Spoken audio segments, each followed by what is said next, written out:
প্রতিদিন আমাদের প্রিয় নবী সাল্লাল্লাহু আলাইহি সাল্লাম কোরআনে কারীমের যে সূরা এবং আয়াতগুলো তেলাওয়াত করতেন তার মধ্যে সবচেয়ে বেশি পরিমাণে তেলাওয়াত হতো তার কোরআনে কারীমের শেষ তিনটি সূরা, সূরা ইখলাস, সূরা ফালাক, সূরা নাস। এই তিনটি সূরা 5 ওয়াক্ত নামাজের পর তিনি তেলাওয়াত করতেন একবার করে, আমাদেরকেও করার নির্দেশ করেছেন। আর এই তিনটি সূরা সকাল এবং সন্ধ্যায় এই দুই টাইমে তিনবার করে তেলাওয়াত করতেন। আবার রাতে শুতে যাওয়ার আগে, ঘুমোতে যাওয়ার আগেও তিনি এই সূরাগুলো তিনবার তেলাওয়াত করতেন এবং এগুলো তেলাওয়াত করে হাতে ফু দিয়ে পুরা শরীরের যতটুকু সম্ভব মোছার এই নির্দেশনা তিনি দিয়েছেন। এর মাধ্যমে দুষ্ট শয়তানের প্রভাব থেকে আরো নানামুখী ক্ষতি থেকে আল্লাহ তাআলা আমাদেরকে হেফাজত রাখেন। তাহলে গোটা কোরআনের যেই সূরাগুলো পরিমাণে সবচেয়ে বেশি তেলাওয়াত করতেন নবী করিম সাল্লাল্লাহু আলাইহি সাল্লাম সারা দিনের মধ্যে, সেগুলো হলো এই শেষ তিনটা সূরা, সূরা ইখলাস, সূরা ফালাক, সূরা নাস।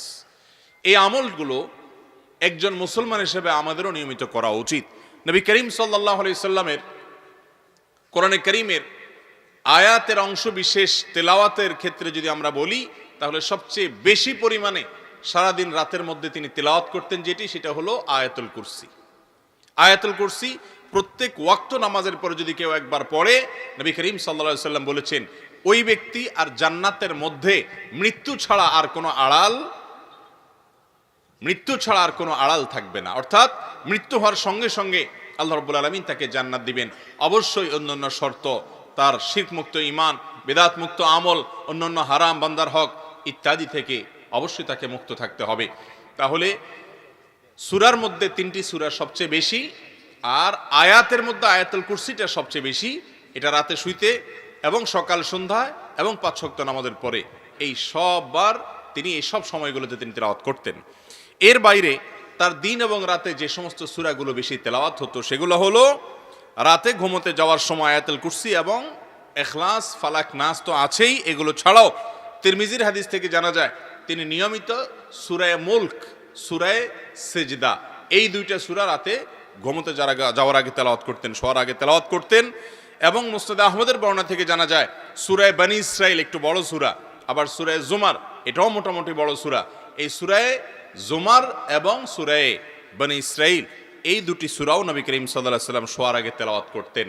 আর বিচ্ছিন্ন আয়াতের মধ্যে প্রত্যেক সারাদিনের তার তেলাওয়াতের তালিকা ছিল কোরআনে কারীমের সূরা বাকারার শেষ দুটি আয়াত, এটাও তিনি ঘুমানোর আগে তেলাওয়াত করতেন। আর রাতে, গভীর রাতে, মাঝরাতে বা রাতের শেষ প্রহরে ঘুম ভেঙে গেলে তিনি সূরা আলে ইমরান ওই আয়াত তেলাওয়াত করতেন, যে আয়াতে আল্লাহ রাব্বুল আলামিনের নিদর্শন নিয়ে চিন্তা ভাবনার আহ্বান করা হয়েছে, ইন্না ফি খালকিস সামাওয়াতি ওয়াল আরদি ওয়াখতিলাফিল লাইলি ওয়ান নাহার। এই পুরাটা পর্যন্ত তিনি শেষ পর্যন্ত তেলাওয়াত করতেন। এর পাশাপাশি নবী করিম সাল্লাল্লাহু আলাইহি সাল্লাম গভীর রাতে ঘুম ভেঙে গেলে, রাতের শেষ প্রহরে ঘুম ভেঙে গেলে সূরা আলে ইমরানের শেষ 10টি আয়াত তেলাওয়াত করতেন। এই হলো রাসূল আকরাম সাল্লাল্লাহু আলাইহি সাল্লামের সারা দিনের কোরআনে কারীমের তেলাওয়াতের নিয়মিত রুটিন। কোনো মুসলমান নারী পুরুষ যদি চান যে আমি সারা দিনে কোরআনে কারীমে অন্তত নবী করিম সাল্লাল্লাহু আলাইহি সাল্লাম যে সূরা আয়াতগুলো নিয়মিত পড়তেন সেগুলো আমি নিয়মিত পড়ব, তাহলে তিনি এটাকে অনুসরণ করতে পারেন। আবার আমরা বলে দিচ্ছি, সকাল সন্ধ্যায় তিনবার করে সূরা ইখলাস, সূরা ফালাক, সূরা নাস এটা যদি কেউ পাঠ করে, ওই দিনের জন্য, সকালে পড়লে সারা দিনের জন্য, সন্ধ্যায় পড়লে সারা রাতের জন্য স্বয়ং আল্লাহ রাব্বুল আলামিন যথেষ্ট হয়ে যাবেন। সবকিছুর ক্ষতি থেকে, অনিষ্ট থেকে আল্লাহ রাব্বুল আলামিন তাকে হেফাজতে রাখবেন। সূরা ইখলাস, সূরা ফালাক, সূরা নাস তিনবার এবং 5 ওয়াক্ত নামাজের পরে একবার, রাতে শোয়ার সময় 3বার পড়ে হাতকে মুষ্টিবদ্ধ করে ফু দিয়ে যতটুকু সম্ভব শরীরে ফু দিয়ে মোছা। এর বাইরে যেই আয়াত তিনি তেলাওয়াত করতেন সবচেয়ে বেশি সেটা হলো আয়াতুল কুরসি। 5 ওয়াক্ত নামাজের পরে এটাও সকাল সন্ধ্যায় এবং শোয়ার আগে।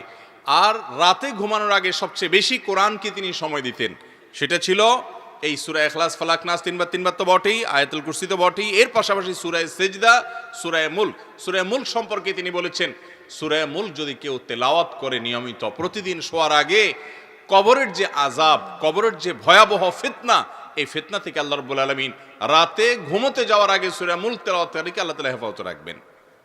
এর পাশাপাশি সূরা বনী ইসরাইল, সূরা জুমারও তিনি রাতে ঘুমানোর আগে তেলাওয়াত করতেন।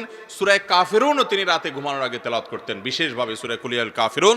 আর এছাড়া সূরা বাকারার শেষ 2 আয়াত এটাও রাতে ঘুমানোর আগে তেলাওয়াত করতেন। গভীর রাতে ঘুম ভেঙে গেলে আলে ইমরানের শেষ 10 আয়াত তেলাওয়াত করতেন।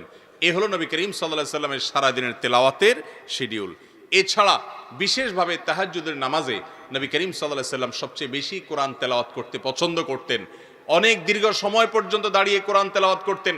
আম্মা জান আয়েশা রাদিয়াল্লাহু তাআলা আনহা বলেছেন, লা তাসআল আন হুসনিহিন্না ওয়া তুলিহিন্না। নবী করিম সাল্লাল্লাহু আলাইহি সাল্লাম তাহাজ্জুদের নামাজে যেই পরিমাণ কোরআন তেলাওয়াত করতেন এবং যত দীর্ঘ নামাজ পড়তেন, যত সুন্দর করে পড়তেন, রুকুতে গেলে মনে হতো যে আর তিনি উঠবেন না, এত লম্বা সময় ধরে তিনি তাসবিহ পেশ করতেন। রুকু থেকে উঠিয়ে দাঁড়িয়ে আল্লাহর প্রশংসা গুণকীর্তন এত বেশি করতেন, মনে হতো তিনি আর সেজদায় যাবেন না। সেজদায় চলে গেলে এত সময় ধরে সেজদা করতে থাকতেন, মনে হতো মাথা আর তুলবেন না। আবার সেজদা থেকে উঠে বসে এত বেশি সময় ধরে দোয়া করতেন, মনে হতো তিনি আর সেজদায় যাবেন না। এই রকম লম্বা সময় ব্যয় করতেন। কত দীর্ঘ ছিল তার সে নামাজ। আম্মা জান আয়েশা বলেছেন, লা তাসআল আন হুসনিহিন্না ওয়া তুলিহিন্না। নবী করিম সাল্লাল্লাহু আলাইহি সাল্লামের তাহাজ্জুদের নামাজের সৌন্দর্য এবং দৈর্ঘ্য কত সময় নিয়ে করতেন আর বলো না, এত সময় নিয়ে করতেন যে এটা বলে বোঝানো মুশকিল। কত সময় নিয়ে করতেন যে তার পা ফুলে যেত। এত দীর্ঘ সময় দাঁড়িয়ে দাঁড়িয়ে তেলাওয়াত করতেন যে তার পা ফুলে যেত। নবী করিম সাল্লাল্লাহু আলাইহি সাল্লাম সবচেয়ে বেশি পছন্দ করতেন কোরআনে কারীমের তেলাওয়াত নামাজের মধ্যে, এবং সেটা ভোর রাতে। আর এটা আমাদের জীবন থেকে আজ সবচেয়ে বেশি হারিয়ে গেছে। মোহতারাম হাজরিন, নবী করিম সাল্লাল্লাহু আলাইহি সাল্লাম ভোর রাতে তাহাজ্জুদের নামাজে মধ্যরাত থেকে তিনি তেলাওয়াত শুরু করতেন, অনেক সময় সন্ধ্যা রাত থেকেই তেলাওয়াত শুরু করতেন। এবং এই নামাজের এক রাকাতে সহিহ মুসলিমের বর্ণনা অনুযায়ী সূরা বাকারা, সূরা আলে ইমরান, সূরা নিসা, তিনটা বড় বড় বৃহৎ তিনটা সূরা, সবচেয়ে বড় তিনটা সূরা, এই তিনও সূরা তিনি এক রাকাতে তেলাওয়াত করতেন। আপনি চিন্তা করুন, শুধু সূরা বাকারাই 3 পারার বেশি, এরপরে সূরা আলে ইমরান এটাও দীর্ঘ, সূরা নিসা, তিনটা মিলিয়ে মোট কয় পারা হবে? এত পারার তেলাওয়াত শুধুমাত্র এক রাকাতে করতেন। আর আমাদের অবস্থা হলো তারাবির নামাজে একটু সময় নিয়ে 2-4-5 মিনিট সময় নিয়ে এক রাকাত যদি তারাবির হাফেজ সাহেবরা, ইমাম সাহেবরা পড়ান, তাহলে আমরা অধৈর্য হয়ে যাই, ধৈর্য হারিয়ে ফেলি। আল্লাহ তাআলা আমাদের সকলকে কোরআনে কারীমকে সময় দেওয়ার তৌফিক দান করুন। শুধু তেলাওয়াত নয়, বুঝে কোরআন তেলাওয়াত করার চেষ্টা করব, তাফসীর জানার চেষ্টা করব, আল্লাহর কথা শুনে আমল করার চেষ্টা করব। আল্লাহ তাআলা আমাকে আপনাকে সবাইকে আমল করার তৌফিক দান করুন। তাহলে একদিনে নবী করিম সাল্লাল্লাহু আলাইহি সাল্লামের জীবনে যত সূরা এবং যত আয়াত তিনি প্রত্যহিক নিয়মিত প্রতিদিন করতেন, এটার তালিকা আমরা জানলাম। এর বাইরেও যতটুকু সময় আছে, সুযোগ আছে, আপনি তেলাওয়াত করবেন। এক পারা পড়লে 30 দিনে খতম হবে, অথবা আপনার সুবিধা অনুযায়ী আপনি খতম করবেন। রমাদানে সবচেয়ে বেশি পড়বেন, কিন্তু দিনের সবচেয়ে যেই সময়টাতে কোরআন বেশি তেলাওয়াত করবেন সেটা হলো শুইতে যাওয়ার আগে। আর এই টাইমে আমাদের কোরআন তেলাওয়াত তো দূরের কথা, আল্লাহর নাম নেওয়াও সম্ভব হয় না, কারণ ঘুমোতে যাওয়ার আগে আমাদের সবচেয়ে বেশি ব্যস্ততা থাকে মোবাইল নিয়ে। এই পরিমাণ মোবাইল নিয়ে ব্যস্ত থাকি আমরা যে সারাদিনে যা টিপাটিপি হয়, ঘুমোতে যাওয়ার সময় সবচেয়ে বেশি টিপাটিপি হয়। কোনোদিন যদি ব্যস্ত থাকি, তাহলে কাজা কাফারা সহকারে শোয়ার আগে আমরা মোবাইল টিপে তারপর শুই। ঠিক না ভাই? ঠিক। দুর্ভাগ্য এবং কপাল পড়া আমরা কেন? এই হতভাগা এবং কপাল পড়া হওয়ার অন্যতম প্রধান কারণ হলো, ভাইরা আমার, কোরআন থেকে দূরে সরে যাওয়া। অতএব এই কোরআনকে সঙ্গ দেব তো ইনশাআল্লাহ, কোরআনের সান্নিধ্যে থাকবো তো ইনশাআল্লাহ।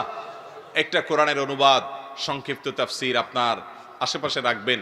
প্রতিদিন আপনি অন্তত 5 মিনিট হলেও কোরআনকে সময় দিবেন। আর বিশেষভাবে নবী করিম সাল্লাল্লাহু আলাইহি সাল্লাম প্রাত্যহিকভাবে প্রতিদিন দৈনন্দিন কোরআনের যে অংশগুলো তেলাওয়াত করতেন, এটার তালিকা আপনি লিখে নিয়ে অন্তত এটাকে নিয়মিত আমল করবেন। আল্লাহ আমাকে আপনাকে আমাদের সবাইকে আমল করার তৌফিক দান করুন।